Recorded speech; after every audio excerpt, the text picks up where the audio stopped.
못하실 일이 없사오며 무슨 계획이든지 못 이룰 것이 없는 줄 아오니 무지한 말로 이치를 가리는 자가 누구니이까. 나는 깨닫지도 못한 말을 하였고 스스로 알 수도 없고 헤아리지도 못하는 말을 하였나이다.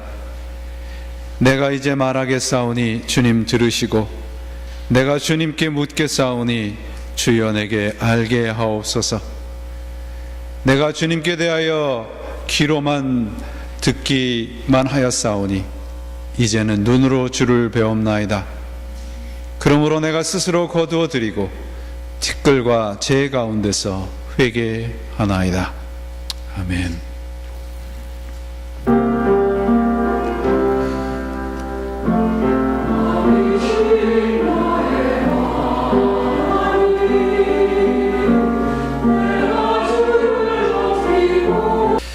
레오나르드 스위트 박사라는 분이 계시는데 예전에 그 두루신학교의 학장도 지내셨고 지금은 기독교 미래학자로 이름이 있는 분입니다.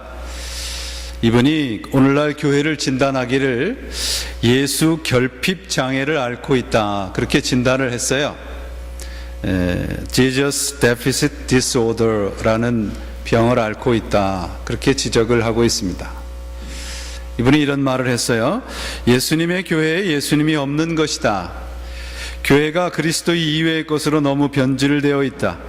이러한 예수 결핍 장애가 왜 생겼냐 하면 기독교가 외적인 성장과 부를 숭배하기 시작하면서부터이다. 기독교는 미국에서 성공적으로 성장했다. 그런데 교회가 예수님 대신에 그동안 성공 자체를 예배하기 시작을 했다. 어느 세대나 축복이 있고 저주가 있기 마련이다. 오늘날 우리 세대가 겪고 있는 저주는 바로 예수 결핍 장애이다. 스윗 박사 이렇게 계속합니다. 지식이 아니라 경험적으로 하나님을 맛보고 느껴야 합니다. 하나님을 아는 지식으로는 생명을 얻을 수가 없습니다. 하나님을 아는 지식만으로는 생명을 얻을 수 없습니다.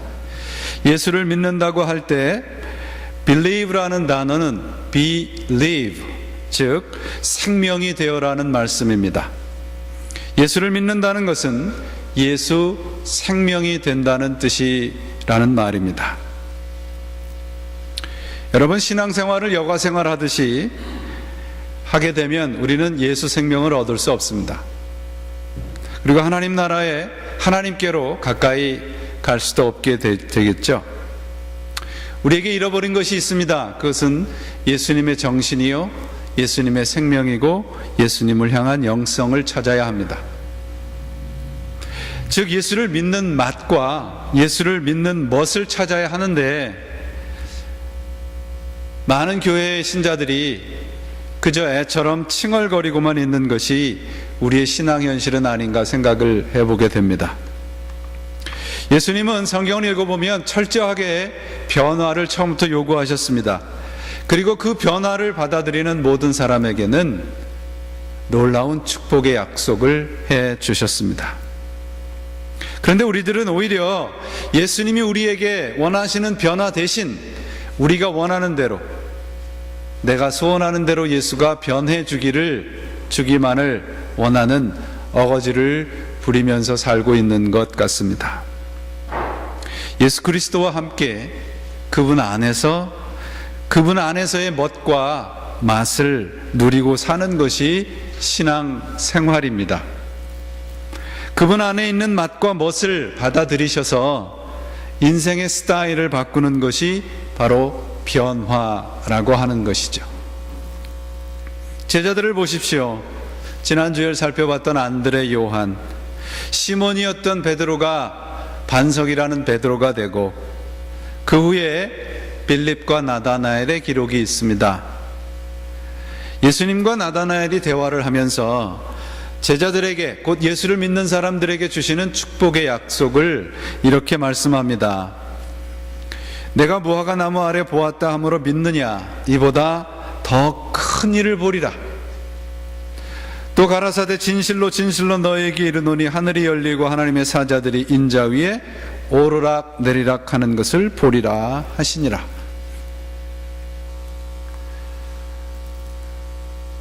이 말씀이 왜 축복일까요? 우리가 하나님의 나라에 하늘로 올라갈 수 있는 길이 열렸다는 말입니다. 그 길 가운데 사다리가 있습니다. 예수 그리스도라는 사다리죠. 그분을 통해서 하늘로 통하는 길이 열렸고 하늘의 것이 내 것이 되는 사건이 신자가 되는 겁니다. 신자가 된다는 것은 믿음을 통해서 하나님의 나라, 하늘의 것을 소유하게 되는 것이죠.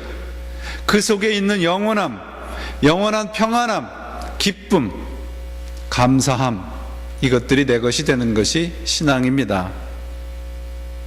쉽게 말하면 우리가 하늘나라의 복의 근원이 되는 것이죠. 믿음으로 얻는 복들은 세상에서 볼 수도 없고 만질 수도 없는 것들입니다. 왜냐하면 하늘로부터 내려오는 것만 복이기 때문에 그렇습니다. 옆에서 오는 건 복이 아니에요. 위에서 내려오는 것만이 복입니다.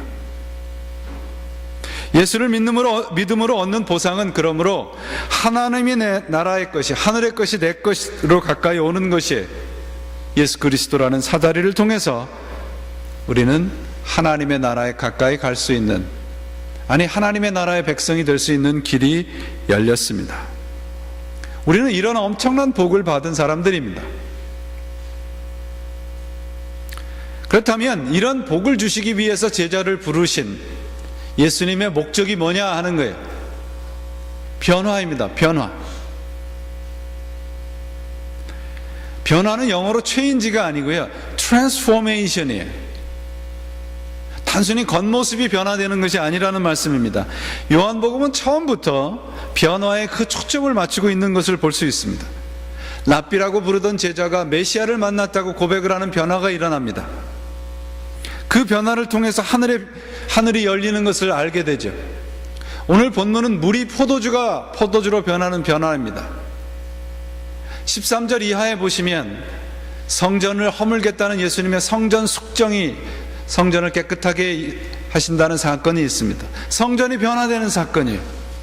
그 다음에 3장에 가시면 니고데모와의 대화를 통해서 거듭남에 대한 말씀, 변화에 대한 말씀을 하고 계세요. 4장에 가시면 사마리아 여인이 등장합니다. 그것도 변화에 대한 이야기입니다. 모든 초점이 예수 그리스도를 통해서 그분으로 인한 변화에 초점을 맞추고 있다는 것을 발견할 수 있습니다. 오늘은 첫 번째 표적입니다. 예수님께서 제자들을 부르신 후에 제자들과 함께 행한 첫 번째 표적입니다. 물이 포도주로 변하는 것이죠. 여러분들이 요한복음을 읽다 보시면 기적이라는 말이 등장하지 않고 요한복음에는 표적이라고 번역을 다 했습니다. 영어로 sign입니다. miracle이 아니라 sign입니다. 왜냐하면 기적 자체의 의미가 있는 것이 아니고 그 기적적인 사건을 통해서 가리키는 것이 있다, 그런 말이에요. 그런 의미에서 sign이란 말이죠. 첫 번째 표적, the first sign은 무엇을 가리키고 있느냐? 오늘 우리가 그거를 함께 찾아보려고 하는 겁니다. 첫 번째 표적이라고 성경이 기록을 해놓았어요. 이것은 시간적으로 처음이라는 얘기가 아닙니다. 요한복음은 예수님과 함께 했던 모든 사건을 이렇게 기행문 형식으로 시간적으로 연대기적으로 기록해 놓고 있지 않아요. 여러분, 2장 13절에 나오는 예수님께서 성전을 허무시겠다고 하시는 성전 숙정의 그 사건, 그것은 다른 복음서에 보면 예수님께서 십자가로 가기 직전 마지막 주간에 일어났다고 기록을 하고 있는 것을 볼 수 있습니다. 그것을 보시면 요한복음은 시간적으로 기록해 놓고 있지 않다는 거예요. 그러므로 처음이라는 것은 시간적으로 처음이라는 얘기가 아니라 the primary, 가장 중요하다는 뜻입니다. 물이 포도주가 되는 사건이 가장 중요한 사인이라는 말씀을 우리들에게 해주고 있습니다. 이처럼 이 사건에는 아주 중요한 영적인 의미를 우리들에게 선포해주고 있습니다. 이 당시의 결혼식은 서민들의 축제의 시간이었습니다. 정말 어렵고 힘들고 하루하루, 우리말로 정말 페이책 투 페이책이라고 그러잖아요. 하루하루 살기 힘든 그런 서민들의 삶 속에서 결혼식은 그야말로 고기를 먹을 수 있고 술을 함께 나눌 수 있고 서로 웃고 떠들 수 있는 시간이었습니다. 유대 결혼의 의미를 우리가 좀 살펴볼 필요가 있어요. 그래서 첫 번째 표적의 배경이 되는 것이 결혼식입니다.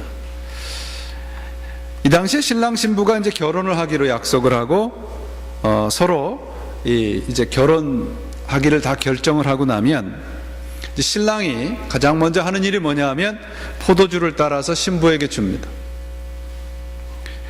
그리고 이렇게 얘기를 해요. 나는 당신을 나의 아내로 맡고 싶습니다. 이 포도주를 당신에게 따라 줌으로써 나는 당신을 위해서 나의 생명을 바칠 것을 다짐합니다. 여러분, 이런 프로포즈에 안 넘어갈 사람이 어디 있겠습니까? 그리고 신랑이 얘기를 해요. 당신도 이 잔을 함께 마심으로 나의 아내가 되어주시기를 바랍니다. 그런 후에 이제 신랑은 집으로 돌아가서 아내를 맞이할 준비를 합니다. 아주 오랜 시간을 기다린 후에 신랑은 신부 집으로 아내를 데리러 오게 됩니다. 결혼식 날입니다. 그리고 두 사람은 하나가 되고 새로운 출발을 합니다. 근데 재밌는 것은 이 새로운 출발을 하는 결혼식 날 두 신랑 신부는 금식을 해요. 그래서 이 결혼식을 유대인들은 The Private Yom Kippur라고도 부릅니다. 개인적인 대속죄일이라고도 불러요. 왜냐하면 그 전에 모든 것들을 다 이제 내려놓고 두 사람이 하나님의 뜻대로 살겠다는 말이죠. 결혼식 절차를 다 마친 후에 이제 신랑 신부는 신방으로 들어갑니다. 그리고 신방문이 열리면 이제 두 사람이 하나가 됐다는 것을 그 모든 공동체에다가 알리게 되죠. 그때부터 이제 결혼식의 잔치가 시작이 되는 겁니다. 보통 이 당시의 결혼식은 약 7일 동안 계속이 되었다고 합니다. 7일 동안 결혼식을 하려니까 그 동네 잔치니까요. 얼마나 그 당사자들은 많은 준비를 해야 되겠습니까? 음식이 부족해도 안 되고 포도주가 부족해서도 안 되고 여러 가지로 신경 쓸 것이 많았을 것입니다. 근데 그 반면에 정말 그 포도주를 만들면서도 그 포도주 한 모금을 먹지 못하는 가난한 선민들에게는 그야말로 이웃집의 결혼식이 잔칫날이 되었던 것입니다. 두 남녀가 만나서 결혼하는 이 의식에는 그래서 네 가지의 의미가 담겨져 있어요. 첫째는 커미트먼트입니다. 헌신입니다. 아까 신랑이 신부에게 포도주를 따르면서 하는 말 속에는 내가 당신을 위해서 헌신하겠다는 말이에요. 두 번째는 결단입니다. 신랑 신부는 이제 옛 삶을 청산하고 새로운 삶을 시작한다는 의미에서 금식을 합니다. 세 번째 의미는 하나가 되는 것이죠. 하나가 된다는 것은 두 부부가 개인적인 인간적인 만남이 아니라 하나님이 짝지어 주었다는 것을 상징하는 것입니다. 네 번째는 공동체 전체가 참여하는 잔치예요. 여러분 보세요. 이 결혼식 안에 담겨져 있는 뜻이 바로 예수님께서 이 땅에 오셔서 우리들에게 주시는 그분의 사역의 전부의 의미가 담겨져 있어요. 헌신과 결단과 하나됨과 공동체 전체의 잔치, 이것이 예수님께서 이 땅에 우리들에게 오셔서 주시는 바로 신앙잔치란 말이에요. 결혼잔치는 예수님을 통해서 누리게 되는 축제와 축복의 삶을 우리들에게 보여주고 있습니다. 둘이 하나가 되고 마을 전체가 하나가 되듯이 예수님과 우리가 하나가 되는 인생이 바로 신앙이잖아요. 구원 사건이지 않습니까? 인생은 바로 예수님으로 인하여서 하나가 되고 영적인 잔치가 시작이 되는 것입니다. 그런데 왜 하필 포도주가 들어가 있어서 우리를 헷갈리게 하느냐 그런 말이에요. 술과 관련된 것은 흥청망청하라는 얘기가 아닙니다. 성경은 술을 기쁨과 환희에 대해서 상징적으로 말씀을 해주고 있어요. 또 이렇게 얘기하면 또 나가셔서 또 흥청망청 잡수시라는 말이 아니라 한국 교회에서만 이 술과 담배의 문제를 아주 민감하게 다룹니다. 근데 여러분, 술, 담배는 구원과 상관이 없습니다. 술과 담배는 신앙의 덕에 대한 이야기예요. 제가 여러분들 앞에서 담배를 피고 여러분들과 함께 술을 마시면 그게 덕이 되겠느냐 그런 말이에요. 구원과 직접적인 관계가 없어요. 술을 안 마시는 사람들 가운데서도, 그런 신자분들 가운데서도 참으로 엉망으로 사는 사람 많지 않아요. 그렇다고 술을 진탕망탕 마시라는 말씀이 아니고요, 술을 마시고 취해도 된다는 말씀이 아니라 우리가 무엇에 취해서 사느냐 물어보자 말이에요. 여러분들 인생은 무엇 때문에 기쁘고 무엇 때문에 행복하시고 무엇 때문에 감사하십니까? 세상은 술이라고 하는 것을 빌어서 기뻐하려고 하고 인위적인, 인공적인 기쁨을 누리려고 하지만 우리 신자들은 그렇지 않다 그런 말이에요. C.S. 루이스가 얘기했어요. 세상에서 주는 그 기쁨과 그런 행복이라는 감동은 싸구려 와인 한 병이면 충분하다. 근데 그렇지 않다는 말입니다. 술을 마시지 않아도 우리는 취할 것이 있어요. 그 무엇입니까? 예수 그리스도입니다. 성령이에요.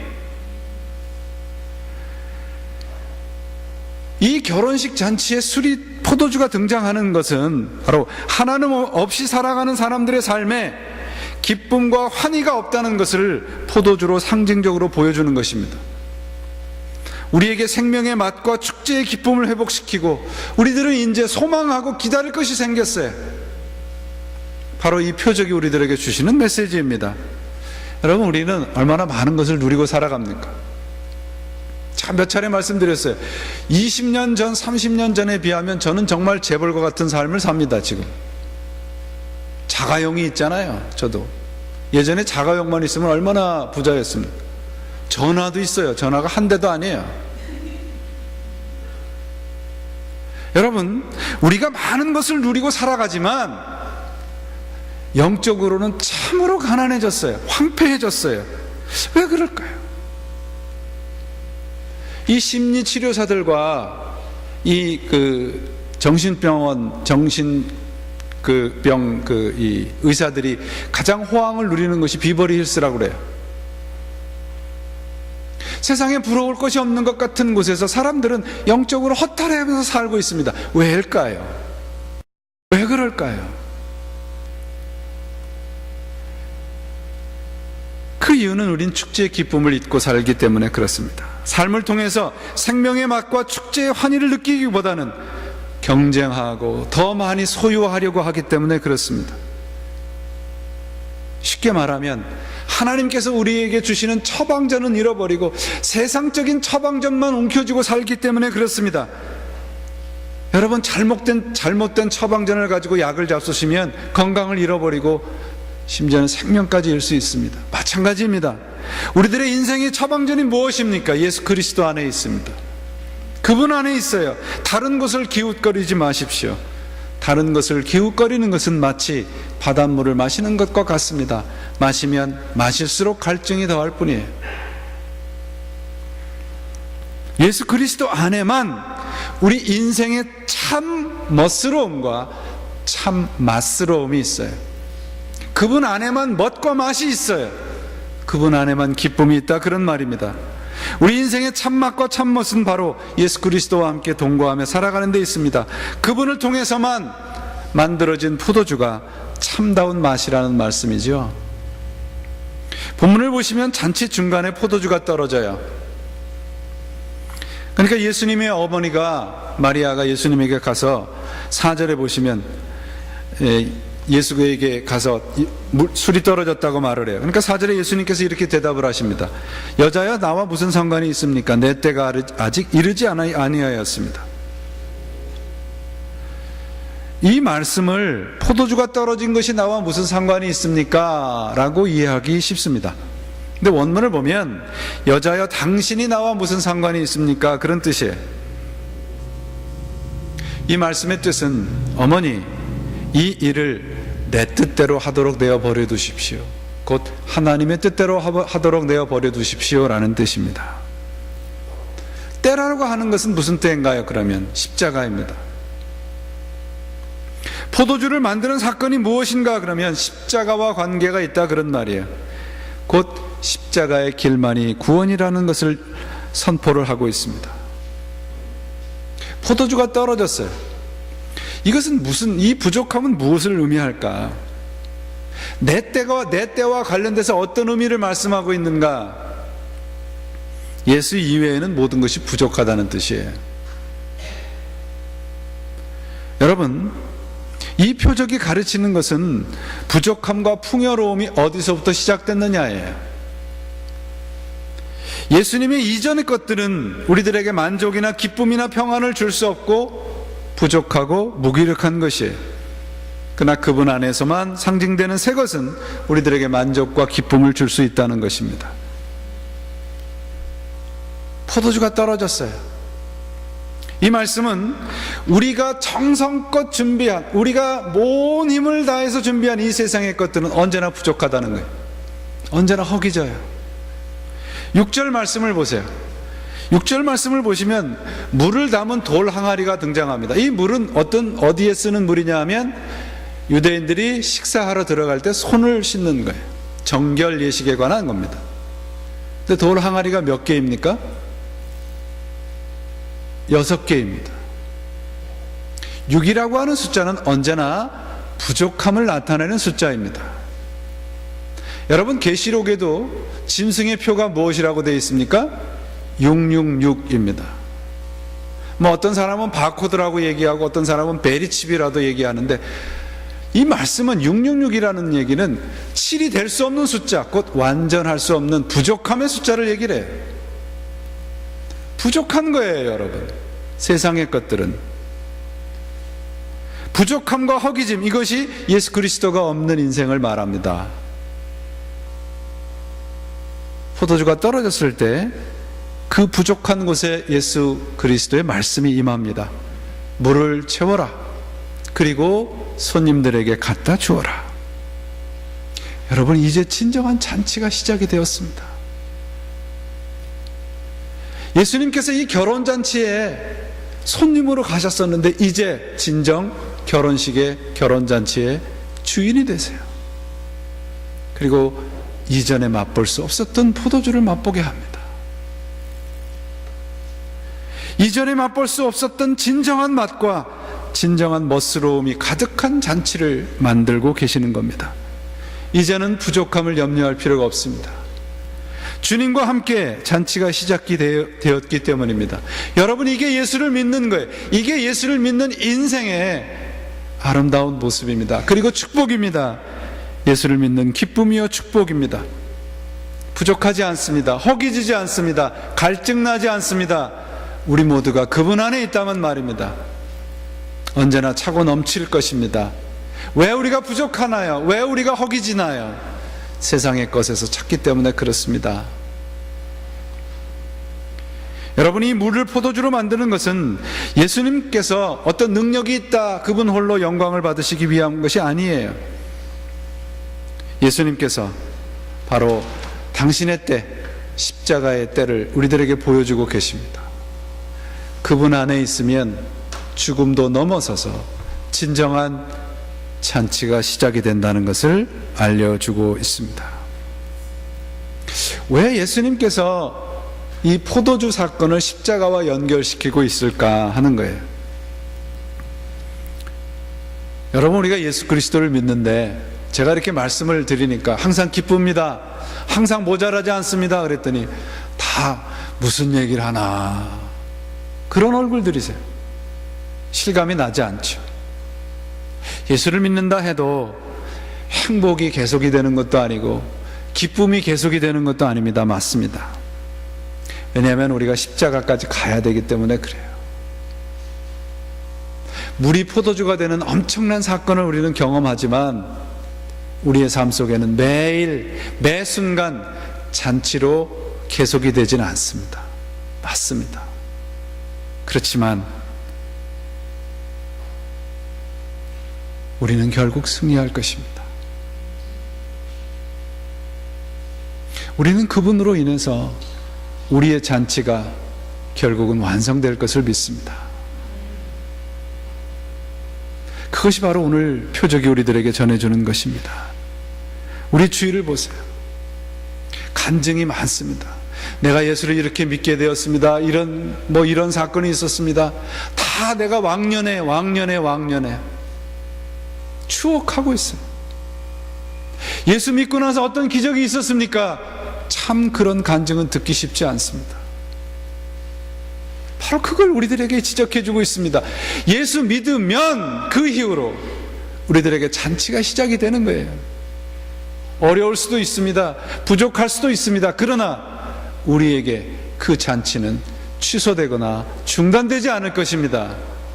그것이 바로 오늘 예수님께서 우리들에게 말씀해 주시는 것입니다. 포도주가 변한 사건이 십자가까지 가야 되는 거예요. 추억하지 마시고 회상하지 마십시오. 오늘 여기에서 우리는 기적을 경험하고 살고 있기 때문에 그렇습니다. 그렇다면 물이 포도주가 되는 사건을 통해서 이 일이 우리의 삶 속에서 어떻게 가능해질까 하는 거예요. 물이 포도주로 바뀌는 그 사건이 일어나는 그 터닝 포인트가 뭐냐 하면 포도주가 떨어진 거예요. 결혼식에서 포도주가 떨어졌다는 것은 잔치를 베푸는 사람에게는 최대의 수치라고 그래요. 이 수치스러운 상황에 예수님께서 도와주시질 않아요. 처음에 내가 내 뜻대로 하게 내어버려 두십시오. 이 말씀의 뜻은 무엇일까 해요. 여러분들이 정말 어려운 상황 속에, 고난 속에, 내가 정말 풀 수 없는 그런 문제와 스트러글링 할 때 여러분들은 가장 먼저 하시는 것이 무엇입니까? 내 마음대로, 내 능력대로 내가 애를 쓰기 쉽습니다. 예수님께서 내 뜻대로 하게 내어두십시오. 이 말씀은 하나님이 우리를 변화시킬, 하나님이 나를 변화시킬 기회를 그분에게 내어드리십시오라는 뜻이에요. 어려우세요? 힘드세요? 그분에게 항복하세요. 그러시면 그분이 그 항복을 받아들이셔서 우리의 인생을 잔치의 인생으로 만들어 주실 것입니다. 포도주가 없는 상황에서 인간 스스로 할 수 있는 것이 어떤 것이겠습니까? 포도주에 물을 타는 것밖에 할 수 있는 일이 없어요. 그러나 예수 그리스도를 통해서 물이 포도주가 되는 사건을 일으키십니다. 신앙은 항복입니다. 신앙은 순종입니다. 하나님에게 항복하는 것이 행복이요, 하나님에게 항복하는 것이 기쁨입니다. 기독교 신앙은 결국 내 것이라고 생각하는 모든 것을 비워가는 싸움이에요. 내 자신에 대하여서 완전한 항복과 좌절이 없는 한 우리는 변화할 수 없습니다. 내 인생에서 포도주가 떨어지는 경험이 없는 한 우리들은 물이 포도주가 되는 기적을 경험할 수 없어요. 하나님 앞에 내어드리십시오.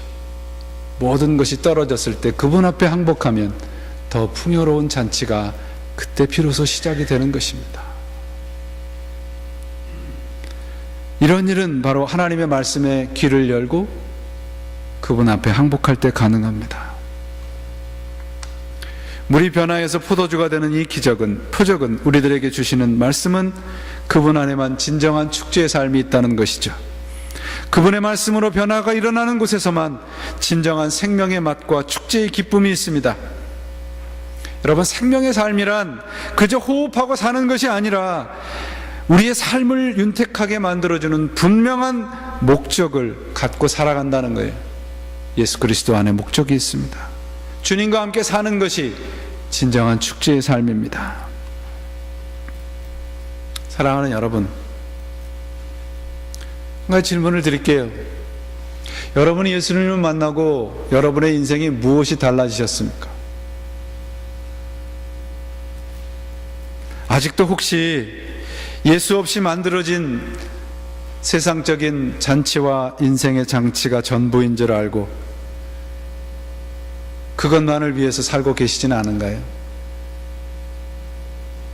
예수 없는 세상적인 즐거움에 눈이 멀어서 그것이 전부인지 살고 있지는 않으십니까? 변화가 무엇인가요? 예수 안에 진정한 잔치가 있다는 것을 확인하고 누리는 것입니다. 그분 안에 참된 기쁨이 있고 흥겨운 인생이 있음을 아는 것이 그리스도인의 삶입니다. 예수 그리스도 안에만 이 세상의 진정한 멋스러움과 진정한 맛스러움이 있어요.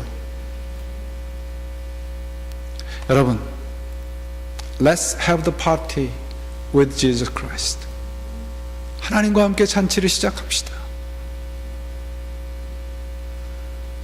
예수님을 여러분의 인생의 주인을 삼으십시오. 그러면 바로 그 자리에서 우리 인생의 기쁨과 감사가 넘치는 잔치가 시작이 될 것입니다. 잊지 마세요. 잊지 마세요. 우리 잔치는 아직 끝나지 않았습니다. 예수님과 함께 잔치하는 그 잔치의 시작은 바로 우리가 그분 앞에 내 주인된 모든 것을 내려놓을 때 시작을 하는 것입니다. 내려놓으면 바로 그곳에서 영원한 기쁨이 있는 잔치가 시작이 될 것입니다. 오늘 여러분의 인생의 자리에서 그 한복판에서 주님과 함께하는 영원한 기쁨의 잔치가 시작이 되시기를 주님의 이름으로 축원을 드립니다. 기도하시겠습니다.